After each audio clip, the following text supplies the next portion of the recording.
Good morning everyone. Good morning kasi medyo maaga pa dito sa medyo maaga, magtatanghali na eh. Maaraw ngayon. Sorry sa background. Yan. Dito kasi ako dahil maganda ang araw, maliwanag. So maganda yung ating lighting. Ayan, so yung dalawa kanina pa yan, gustong lumabas. Kasi meron silang narinig na ano ba yan na sumisigaw sa labas, siguro ibon. Ngayon palalabasin natin.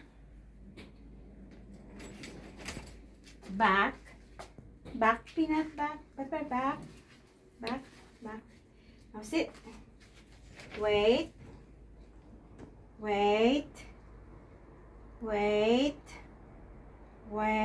go. Ayun, ayos sila. So, ang hangin kagabi, ang payong, di ba kahapon yung vlog ko, yung payong malakas yung hangin. So, sabi ni David, medyo nasira yung doon sa may tuktok ng payong. Tapos, ayan, tinuklap ng hangin. Ang lakas talaga ng hangin, parang bagyo. Ayan, teka nga, ihaharap ko kaya. So, ayan. Magbuta. Nakapajama pa ako kasi day off ko pala ngayon. Wednesday ngayon, day off ko. Instead na Thursday. So, ngayon ang day off ko. Pero, bukas, may pasok ako. Kawawa naman yung aking mga tanim. Ito ay sunflower. Hala, namumulaklak na kayo. Na na siya, may bulaklak na konti. Ika lang. Itatayo natin kasi na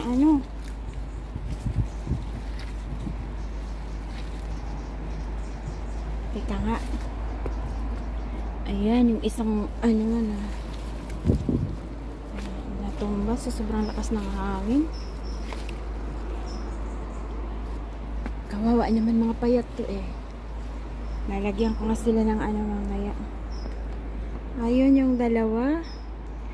So ayan, yung kahoy na yan, nasa ibabaw yan. Tapos yung green na yan, yan. Grabe pala ang lakas ng hangin kagabi. Hindi naman kasi hindi mahalata pag nasa loob kami. Dahil nakasarado lahat yung bintana.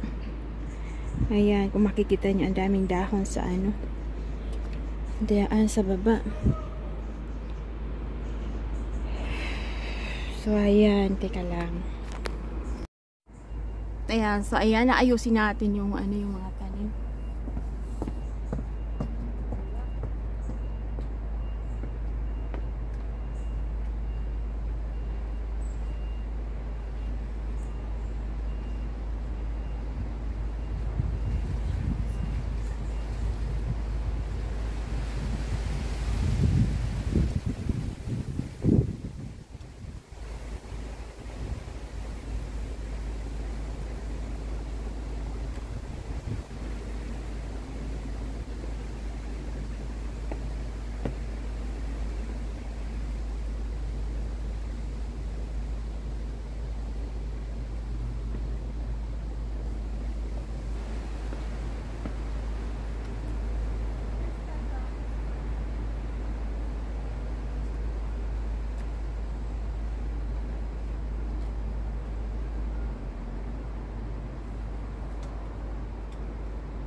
Ayan, so ilalagay ko yung mataas na na yan, na stick.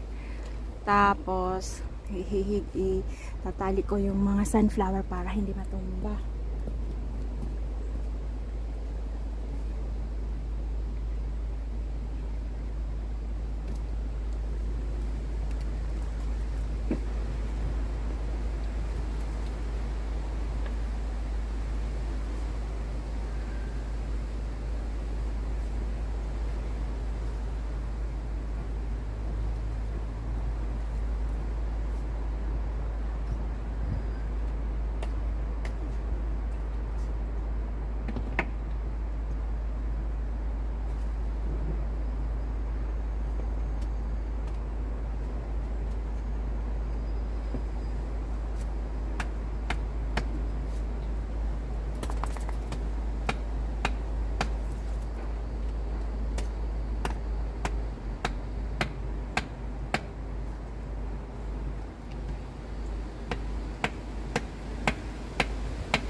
So, ayan na po guys, yung ating ano, yung ating sunflower.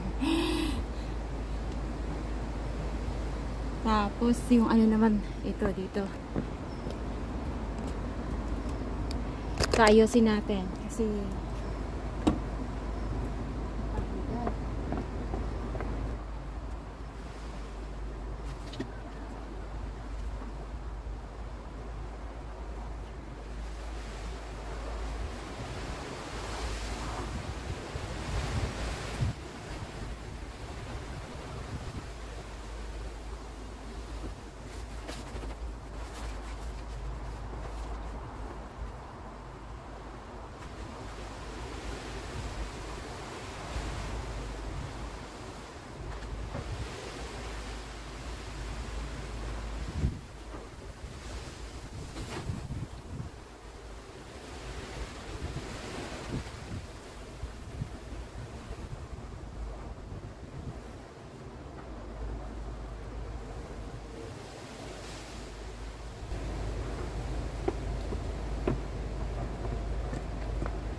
ayan, so ayun guys, doon ko muna nilagay para kasi uulan, para malabhan, maanohan siya, mabanlawan ba kay nadumihan.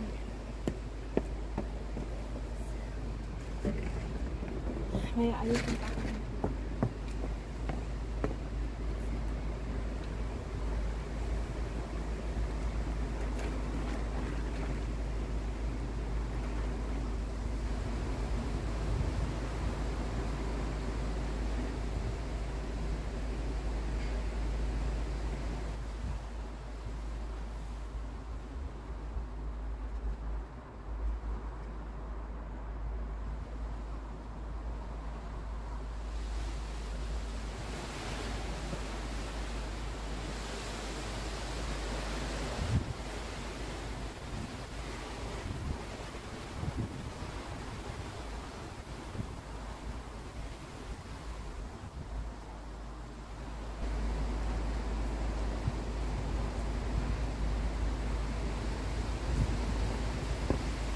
Ayan, nag-umpisa na pong umulan. So, tayo doon, may ayusin ako doon.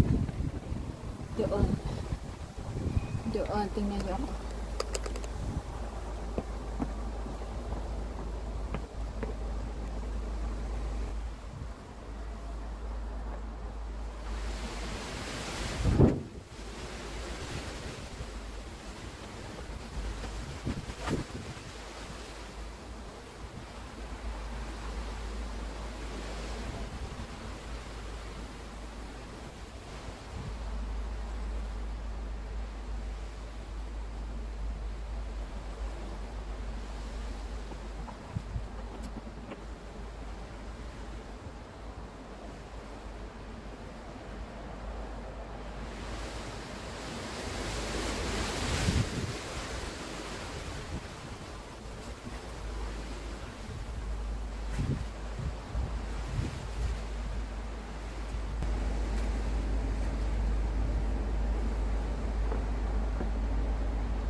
Guys, ang lakas ng hangin. So, umuulan na ulit. Tumataligsik.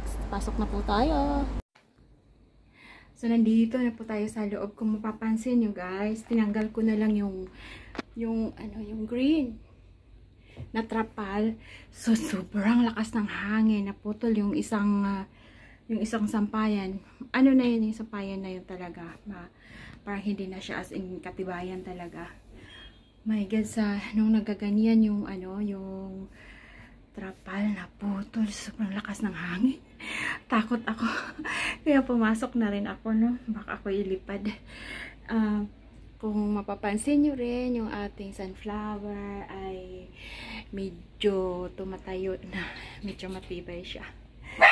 Sana hindi matumba. Well, inano ko yan sa ground, yung stick na yon. Tapos tinanggal ko na lang yan. galing doon. Dahil nadudumihan lang, hindi, itinabon namin niya kasi yan, yung upuan yan na bagong binili ni David, tas umuulan lang. Pero may tabon naman, yung tabon niya, ano yan, waterproof. So, ayan, yung dalawa. Yung isa pala nandito. Ayan, upo yan sa tabi ko. Ang bibi. Di sila lumalabas. Dahil, grabe ang hangin ngayon. Parang may bagyo dito. Pansin nyo guys, yan na ang ating aging hair color. So, yan.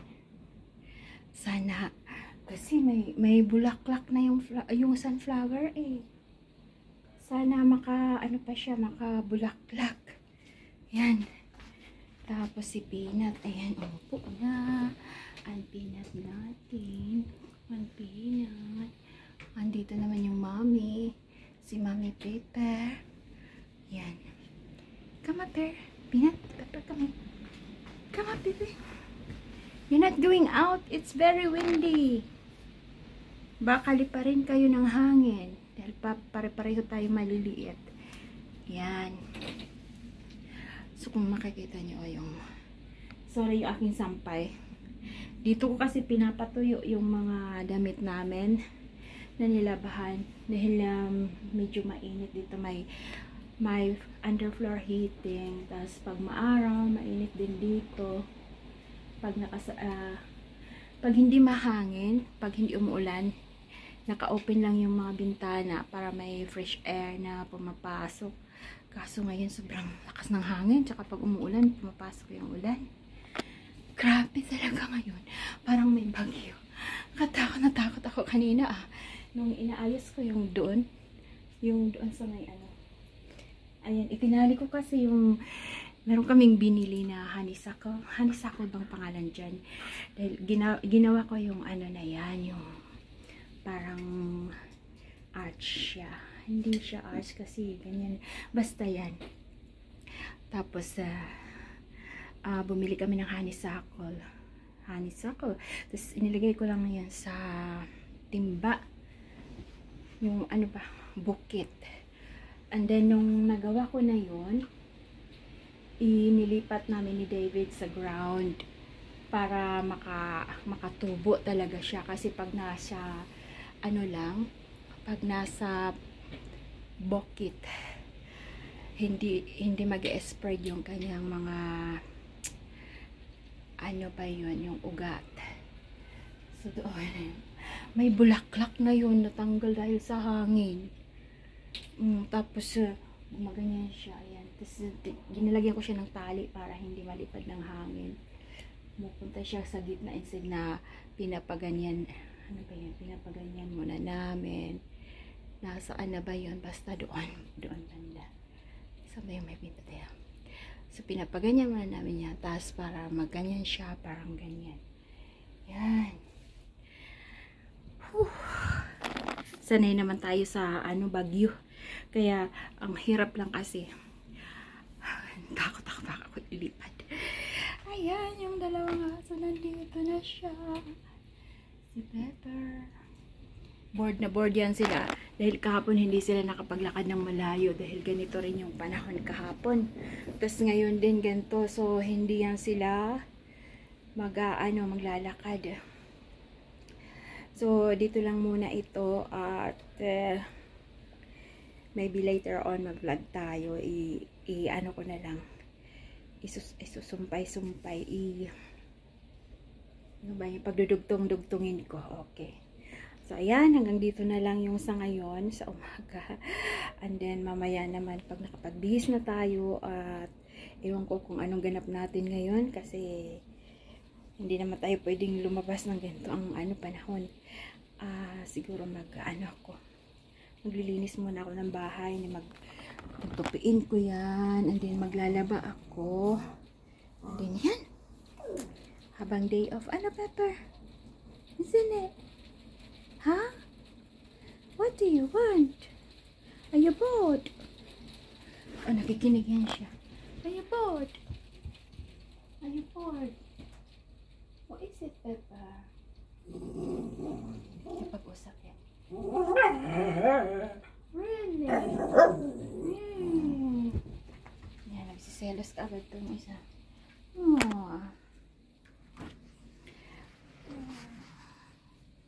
Kawawa naman, hindi sila makapaglakad. Ako'y. Ayan, so, dito lang muna ang vlog natin this morning. Tapos, baka mamaya mag-vlog ako, mamayang hapon or gabi. At pagdudugtong-dugtungin ko na lang.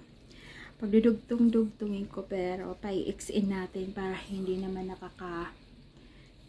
nakaka-board pag panoorin. Agoy! Nag-ano ka, oh? Excuse me?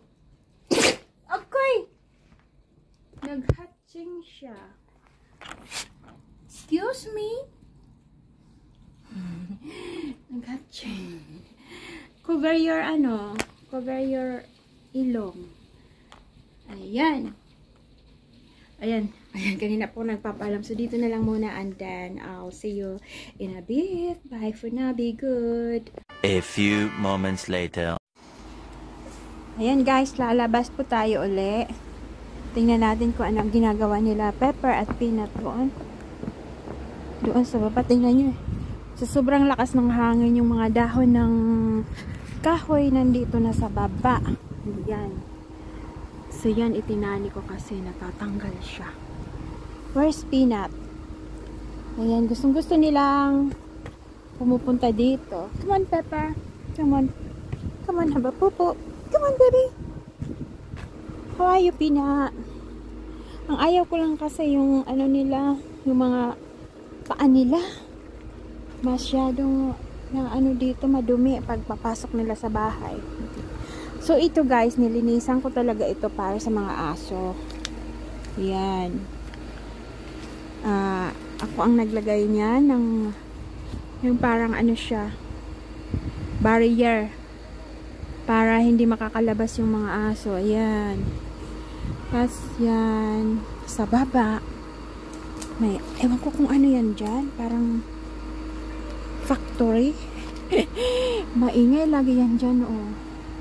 Ang daming, laging maingay yan. Yan. Tapos, ako'y, nakabuta tayo. Kasi, basa. Tingnan nyo ang lakas ng hangin. Yan. Oh my God. Medyo malamig. Tapos, nung nilinisan ko dito, yung mga kahoy nandito, yung mga lumang kahoy yan, pag nabulok yan, okay lang kasi nagagawang abono ng dito. Tapos, nung nilinis ko doon, yung mga nilinis ko, pinaglalagay ko dito para mabulok lang siya, at least nakakatulong na maging mataas dito. Kasi yung mga dumi-dumi, oh, nilagay ko dyan, sabi ni David, but ayaw mo pa yan itapon. Baka magamit ko pa yan siya sa pag nagtanim ako ng mga ng mga tas yan, mga basura ko. Nandyan lang muna siya. Yan, ginagamit ko yan pag naglilinis ako kasi tinatanggal ko pa dito, tinatanggal ko pag may ganito, yung hindi natutunaw, para naman makatulong tayo para hindi makakaano yan ng mga ibon eh. So yan, makikita nyo may mga sinakos-sako na ako dito. Ito siya, ilalagay ko yan sa bubutasan ko kasi baka may tubig yung loob. Ilalagay ko yan doon sa basurahan na gray bin, and then ilalagay para collection ng nagbabasura. Yan. So yan, okay lang siya, parang medyo malinis na siya dito para sa mga aso. Ayan. Ano bang pangalan ng nababasa niya ba? Hindi siya nafo-focus kasi naka-on yung dito, stabilizer sa aking camera para hindi siya gaanong wobbly. Yan. So, tinanggal namin yung gate dyan. Karugtong doon sa gate ng kapitbahay, tinanggal namin yung amin. Para yung mga aso. Na ano na ako, natatakot ako pag pinapalabas ko sila sa gabi. Baka kasi nung isang beses nakalusot si Peanut doon. May hinahabol siya. Siguro may ano ba yun? Fox or baka pusa. Nakalabas siya. Oh my God, kinabahan ako.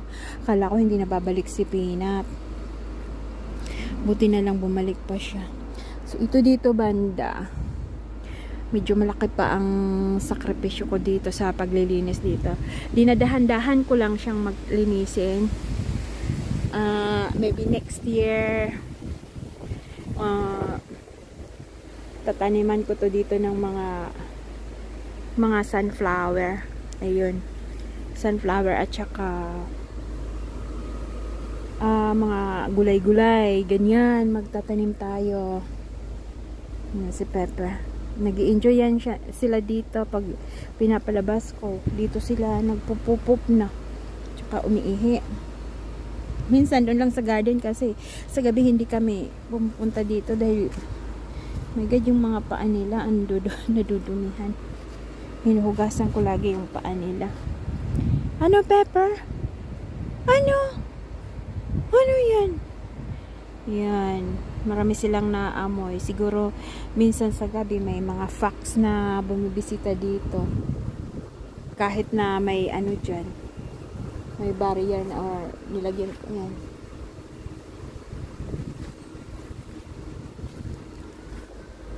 Parang may naririnig ako doon. May tao.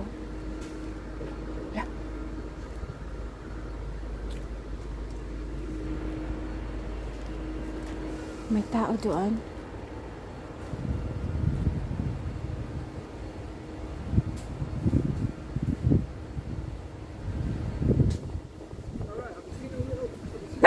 Oops.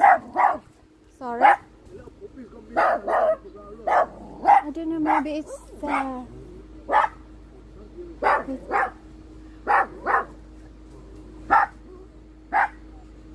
nawawala yung puppy niya.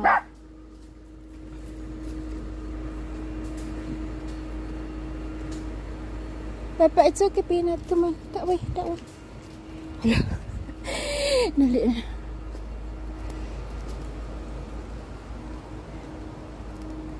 Come on this way. Come on. Natakot tuloy ako doon sa ano.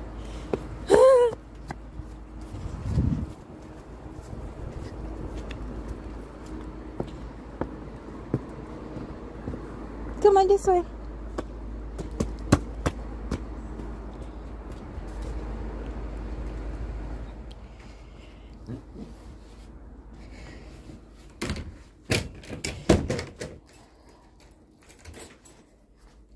David, there's a man on the other side of the fence. Oh, I'm scared. He's asking if I've seen a little puppy. We've lost it, and I said it might go. Where is it?